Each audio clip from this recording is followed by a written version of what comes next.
Newton's first law states that an object in motion must stay in motion until an outside unbalanced force stops it. An object at rest must stay at rest until an outside unbalanced force stops it. This shows Newton's first law because Ryan's foot applied an outside unbalanced force causing the board to stop. This is also an example of inertia because inertia is an object's resistance to change in motion. In this case, the board wanted to keep going straight, but Ryan's foot changed the motion at rest.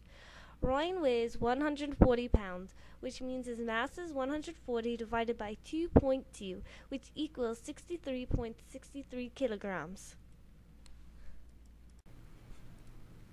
Newton's second law states that force equals mass times acceleration. This is an example of Newton's second law because Ryan is at rest, and when he starts running, he begins to accelerate. A force is a push or pull. A force of friction is 1N in the opposite direction of Ryan's movement. Ryan applies a force of 3N to the right when he runs onto the board. Net force is the sum of all forces in one direction, X or Y.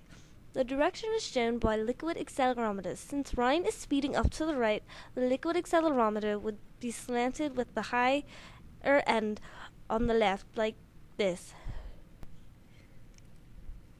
Ryan's net force is 2N in the x direction because the force is going to the left.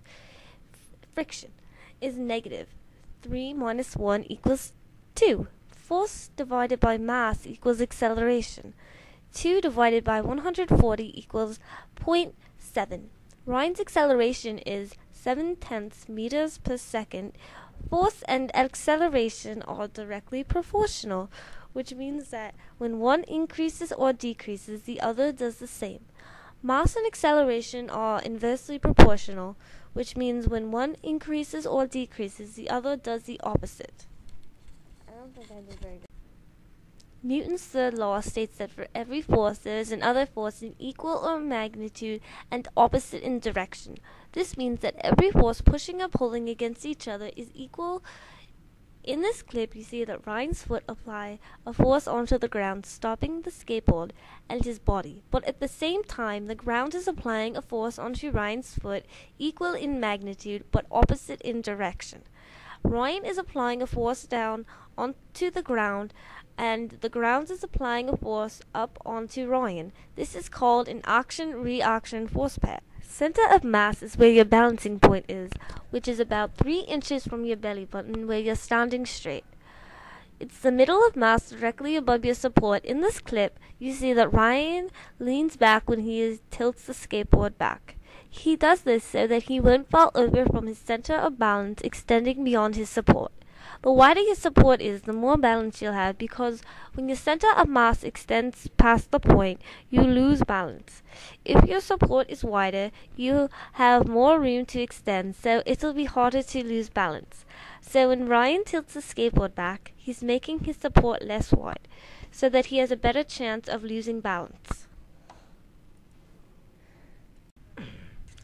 Friction is the force that acts to resist against the opposite motion. It causes by objects rubbing against each other. Ryan is on the skateboard, and there's a period of time when he lets the skateboard roll without pushing his foot on the ground for more speed. In this period of time, the skateboard starts to slow down because there is a friction from the ground onto the skateboard. The amount of friction in the system is 0.021. This is called the coefficient of friction. Kinetic friction is objects both in motion sliding against each other. In this clip, you don't see kinetic friction. You see what is called static friction. Static friction is when one of the objects that are rubbing against each other is moving, the board, and the other is not, the ground. If the ground were to be moving along with the board but in the opposite direction, then you would see kinetic friction.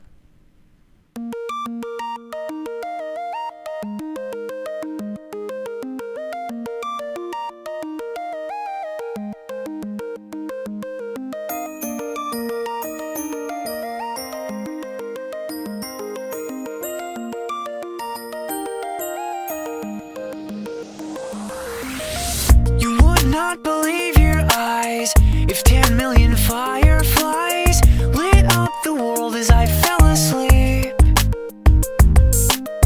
'Cause they fill the open air and leave teardrops everywhere. You'd think me rude, but I would just stand and